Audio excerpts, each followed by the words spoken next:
اور ابراہیم مصر کو گیا کہ وہاں ٹکا رہے کیونکہ ملک میں سخت کال تھا۔ اور ایسا ہوا کہ جب وہ مصر میں داخل ہونے کو تھا تو اس نے اپنی بیوی ساری سے کہا کہ دیکھ، میں جانتا ہوں کہ تو دیکھنے میں خوبصورت عورت ہے، اور یوں ہوگا کہ مصری تجھے دیکھ کر کہیں گے کہ یہ اس کی بیوی ہے، سو وہ مجھے تو مار ڈالیں گے مگر تجھے زندہ رکھ لیں گے۔ سو تو یہ کہہ دینا کہ میں اس کی بہن ہوں، تاکہ تیرے سبب سے میری خیر ہو اور میری جان تیری بدولت بچی رہے۔ اور یوں ہوا کہ جب ابراہیم مصر میں آیا تو مصریوں نے اس عورت کو دیکھا کہ وہ نہایت خوبصورت ہے، اور فرعون کے امراء نے اسے دیکھ کر فرعون کے حضور میں اس کی تعریف کی، اور وہ عورت فرعون کے گھر میں پہنچائی گئی۔ اور اس نے اس کی خاطر ابراہیم پر احسان کیا، اور بھیڑ بکریاں اور گائے بیل اور گدھے اور غلام اور لونڈیاں اور گدیاں اور اونٹ اس کے پاس ہو گئے۔ اور خداوند نے فرعون اور اس کے خاندان پر ابراہیم کی بیوی ساری کے سبب سے بڑی بڑی بلائیں نازل کی۔ تب فرعون نے ابراہیم کو بلا کر اس سے کہا کہ تو نے مجھ سے یہ کیا کیا؟ تو نے مجھے کیوں نہ بتایا کہ یہ تیری بیوی ہے؟ تو نے یہ کیوں کہا کہ وہ میری بہن ہے؟ اسی لیے میں نے اسے لیا کہ وہ میری بیوی بنے۔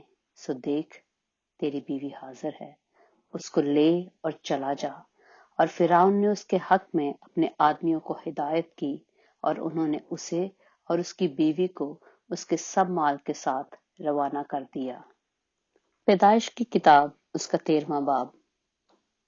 اور ابراہیم مصر سے اپنی بیوی اور اپنے سب مال اور لوط کو ساتھ لے کر کنعان کے جنوب کی طرف چلا۔ اور ابراہیم کے پاس چوپائے اور سونا چاندی بکثرت تھا، اور وہ کنعان کے جنوب سے سفر کرتا ہوا بیتیل میں اس جگہ پہنچا جہاں پہلے بیتیل اور ائی کے درمیان اس کا ڈیرا تھا، یعنی وہ مقام جہاں اس نے شروع میں قربان گاہ بنائی تھی، اور وہاں ابراہیم نے خدا سے دعا کی۔ اور لوط کے پاس بھی، جو ابراہیم کا ہم سفر تھا، بھیڑ بکریاں، گائے بیل اور ڈیرے تھے۔ اور اس ملک میں اتنی گنجائش نہ تھی کہ وہ اکٹھے رہیں، کیونکہ ان کے پاس اتنا مال تھا کہ وہ اکٹھے نہیں رہ سکتے تھے۔ اور ابراہیم کے چرواہوں اور لوط کے چرواہوں میں جھگڑا ہوا، اور کنعانی اور فرزی اس وقت ملک میں رہتے تھے۔ تب ابراہیم نے لوط سے کہا کہ میرے اور تیرے درمیان اور میرے چرواہوں اور تیرے چرواہوں کے درمیان جھگڑا نہ ہوا کرے، کیونکہ ہم بھائی ہیں۔ کیا یہ سارا ملک تیرے سامنے نہیں؟ سو تو مجھ سے الگ ہو جا، اگر تو بائیں جائے تو میں داہنے جاؤں گا، اور اگر تو داہنے جائے تو میں بائیں جاؤں گا۔ تب لوط نے آنکھ اٹھا کر یردن کی ساری ترائی پر جو سوگر کی طرف ہے نظر دوڑائی، کیونکہ وہ اس سے پیشتر کہ خداوند نے سدوم اور عمورہ کو تباہ کیا، خداوند کے باغ اور مصر کے ملک کی مانند خوب سیراب تھی۔ سو لوط نے یردن کی ساری ترائی کو اپنے لیے چن لیا، اور وہ مشرق کی طرف چلا، اور وہ ایک دوسرے سے جدا ہو گئے۔ ابراہیم تو ملک کنعان میں رہا، اور لوط نے ترائی کے شہروں میں سکونت اختیار کی، اور سدوم کی طرف اپنا ڈیرا لگایا۔ اور سدوم کے لوگ خداوند کی نظر میں نہایت بد کردار اور گناہ گار تھے۔ اور لوط کے جدا ہو جانے کے بعد خداوند نے ابراہیم سے کہا کہ اپنی آنکھ اٹھا اور جس جگہ تو ہے وہاں سے شمال اور جنوب اور مشرق اور مغرب کی طرف نظر دوڑا، کیونکہ یہ تمام ملک جو تو دیکھ رہا ہے میں تجھ کو اور تیری نسل کو ہمیشہ کے لیے دوں گا، اور میں تیری نسل کو خاک کے زروں کی مانند بناؤں گا، ایسا کہ اگر کوئی شخص خاک کے زروں کو گن سکے تو تیری نسل بھی گن لی جائے گی۔ اٹھ اور اس ملک کے طول و عرض میں سیر کر، کیونکہ میں اسے تجھ کو دوں گا۔ اور ابراہیم نے اپنا ڈیرا اٹھایا اور ممرے کے بلوتوں میں جو حبرون میں ہیں جا کر رہنے لگا، اور وہاں خداوند کے لیے ایک قربان گاہ بنائی۔ پاک کلام کے پڑھے اور سنے جانے پر خداوند کی برکت ہو۔